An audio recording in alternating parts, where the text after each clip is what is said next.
Bonjour et bon matin à tous. Bonne année 2018. Premier Facebook Live là, de l'année 2018. J'espère que vous avez passé un bon temps des fêtes. J'espère que vous avez passé du temps en famille, que vous êtes reposé, puis vous avez fait le plein d'énergie pour la nouvelle année qui commence. Moi, j'ai passé du temps à Rimouski avec ma famille et tout. Pour ceux qui ne le savent pas, ben, je viens de Rimouski, puis je suis très fier de l'être. Une petite anecdote par rapport à ça, il a fait extrêmement froid. À Rimouski, on parle de moins 30, moins 35 avec le vent, là, c'était assez l'enfer.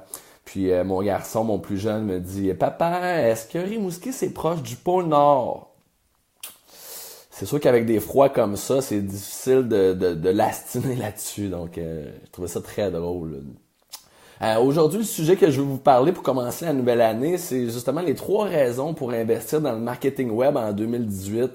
C'est une question que je me fais poser aussi. Les gens sont encore réticents, même en 2018, d'investir dans le marketing web. Ça me surprend encore beaucoup, mais je pense que je veux démystifier ça aujourd'hui pour partir du bon pied, puis vous faire comprendre aussi de l'importance que de prendre le virage, puis pas nécessairement prendre le virage, de vraiment être en avant de vos concurrents par rapport à ça, parce que c'est pas une tendance d'investir dans le marketing web, c'est très présent, mais c'est même crucial, je crois, pour les propriétaires d'entreprises, les PME, d'être en avant de la vague présentement, parce que ça avance tellement vite, puis les résultats sont tellement exponentiels que l'écart qui se creuse entre les gens qui prennent le virage et non est de plus en plus grand.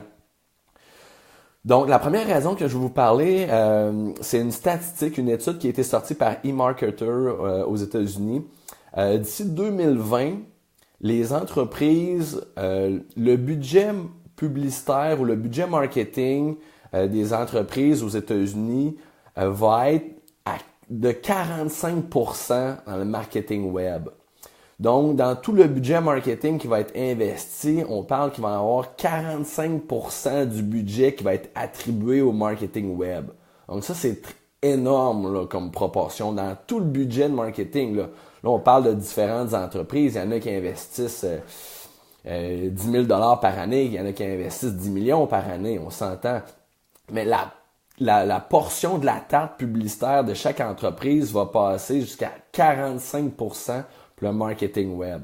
Donc ça, c'est assez puissant c'est assez puissant comme statistique parce que ça nous dit que la tendance, les investissements sont en forte croissance, mais aussi c'est que si aux États-Unis, qui est quand même un modèle au niveau de la publicité, c'est eux qui prennent le virage puis qui continuent d'investir puis d'augmenter leur investissement dans le marketing web, ça veut dire que ça marche, puis ça veut dire aussi que c'est pas ça diminuera pas.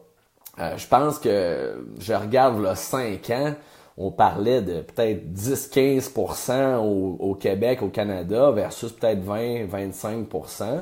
Puis là, on parle que ça va doubler d'ici 2020. Donc ça, c'est la première raison, c'est que si vous, dans votre entreprise, dans votre budget marketing, dans votre budget de publicité, vous n'avez pas une proportion qui est peut-être pas 45% à l'heure actuelle, mais qui est pas assez significative pour dans le marketing web, ben vous allez vous faire rattraper tôt ou tard. Parce que la tendance est vers là, puis selon moi, ça va même passer le cap des 50% éventuellement, parce que même les autres médias conventionnels, ils convergent vers le web. Donc la portion de marketing web dans votre budget va être plus que 50% éventuellement. La deuxième raison, c'est que tout est mesurable avec le web. On peut vraiment mesurer de dire j'ai mis X dollars dans tel média, ça l'a rapporté Y dollars, puis ça même au dollar près. Fait que c'est pas tous les médias, tous les investissements publicitaires qui peuvent nous donner un retour sur investissement calculé au dollar près. Puis ça, c'est important de comprendre parce que pour les entreprises aujourd'hui, ben, investir en publicité, ben, c'est très, très important. C'est capital de savoir est-ce que ça rapporte de un, puis aussi combien ça rapporte. Parce que je pose souvent la question à des entrepreneurs pour leur dire, écoutez, si vous aviez, je sais pas moi, X dollars à investir ou 100 dollars à investir pour avoir un nouveau client, dans quel média vous devez le mettre et à combien de dollars précisément? Tu sais, en radio, en télé, en journaux, c'est sûr que vous pouvez aller chercher des nouveaux clients. Puis la plupart du temps, les clients qui investissent dans des médias de masse comme ça me disent, ben Guillaume, j'ai du retour, tu sais, j'ai des appels, j'ai des nouveaux clients et tout, mais si vous investissez 4 000 $ à la radio puis vous n'avez pas de nouveaux clients, ben c'est sûr que c'est un problème. Mais aussi, c'est que combien de nouveaux clients ça vous a rapporté vraiment, puis à quel coût? Est-ce que ça vous a coûté 2 000 $ le client ou ça vous a coûté 200 $? C'est très difficile à calculer avec les médias traditionnels. Tandis qu'avec le web, on peut savoir en Google Ads combien ça l'a rapporté un nouveau client, comment ça l'a coûté un nouveau client, avec Facebook aussi. Fait que je pourrais savoir précisément avec mes données si j'ai 50$ ou 500$ à investir pour aller chercher un nouveau client, où est-ce que je dois le mettre, ces dollars-là, puis précisément à combien. Donc, ça, c'est important de comprendre. Le web, tout est mesurable, donc il y a moins de place aux pertes publicitaires. La troisième raison, c'est que votre clientèle est probablement sur le web. Donc, le web est l'outil de travail de plusieurs travailleurs, plusieurs types de clientèle à la journée longue, même le soir, le matin, le midi. Donc, les gens consomment du web à la journée longue. Il y en a qui c'est leur outil de travail, donc ils n'ont pas le choix d'être connectés à la journée longue. Donc, si on regarde, mettons, la télé, maintenant avec les enregistreurs, ben, sont pas toujours, les gens sont pas toujours devant leur télé aux heures de grande écoute. Ils enregistrent puis ils écoutent quand ils ont des temps libres. Même chose avec la radio, ben, les gens, des fois, écoutent leur iPhone, ils branchent leur playlist. Donc, le web, votre clientèle est là. C'est quasiment sûr à 100% en 2018 que vous allez rejoindre votre clientèle cible par le web. Regardez vous-même votre comportement puis le nombre d'heures que vous passez peut-être dans une semaine sur le web versus dans d'autres médias.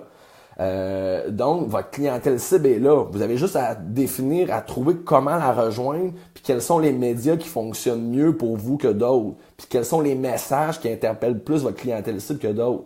Donc, c'est important de comprendre ça parce que si votre clientèle cible est là, c'est déjà un gros pas de fait dans la bonne direction. Maintenant, il faut juste savoir de quelle façon vous allez l'attirer chez vous.